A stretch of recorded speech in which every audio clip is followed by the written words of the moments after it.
Good morning, students. Welcome back to your English coursebook class. Today, I will explain you the summary of lesson 2 as well as I will show you the video clips of this chapter. Okay? This is a story written by Nicolia Gogol. The story narrates the tale of Akavy Akavich, a small, red-haired, middle-aged Russian counselor. Akavich was a quiet man who silently went about his work in spite of being bullied by his co-workers. He did not care for anything except his work. Even his clothes were old and disheveled. He only had a thin cloak to protect him from the freezing Russian winter. This cloak was an object of ridicule to his co-workers because of its poor condition. One day, Akovich decides to take it to a tailor to get it mended, but the tailor asked him to throw the wretched garment and buy a new cloak. Akovich is dismayed because he has no money for a new cloak. He spends the next few weeks saving money by curtailing some of its usual expenses. When the tailor brings his new coat home, it's the best day of Akavich's life.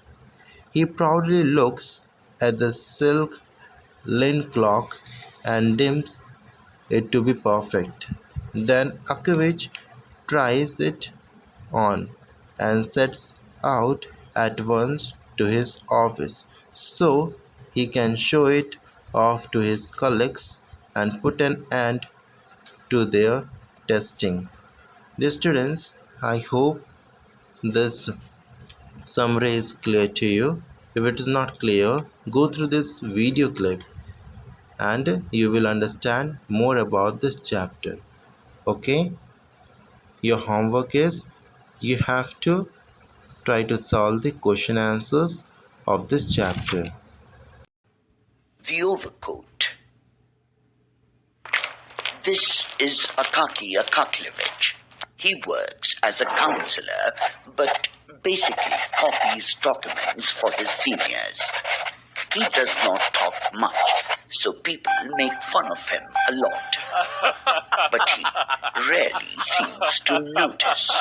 He has been doing his job religiously, not even caring for the condition of his dress. Winters left St. Petersburg enveloped with cold, gusty winds. Akaky Akaklevich had a thin cloak, more like a cape, which would not support him in this cold. He decides to take it to Petrovich, the tailor, to get it mended. But Petrovich says that it is beyond repair. He needed a new cloak. Akaki was in a fix. A new cloak would cost him money. But how much? 150 or more. That was Petrovich. Such a lot of money. Akaki decides to leave. But the cloak was in a bad state. What to do? Petrovich promises to make the best cloak with silver hooks on the collar. Akaki knew that Petrovich would make it for 80 rubles, but still, where were 80 rubles? He knew he had 40, but what about the rest? He could make do without the evening tea, no candles in the night, cautious use of shoes to increase their life, and less clothes to go, less to the laundress in order not to wear them out. He would wear his cotton dressing gown when at home. That should do the trick. Petrovich promises to get the cloak in 2 weeks. It was a cold morning. Akaki was getting ready for office. Taking out the cloak from its bag, Petrovich proudly presents the cloak to Akaki and flung it skillfully over his shoulders.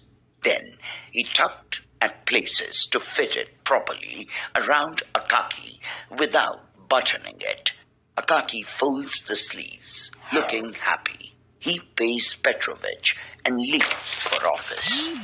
Petrovich follows him outside, admiring the cloak, runs around the alley to come from the front and admire his work all over again.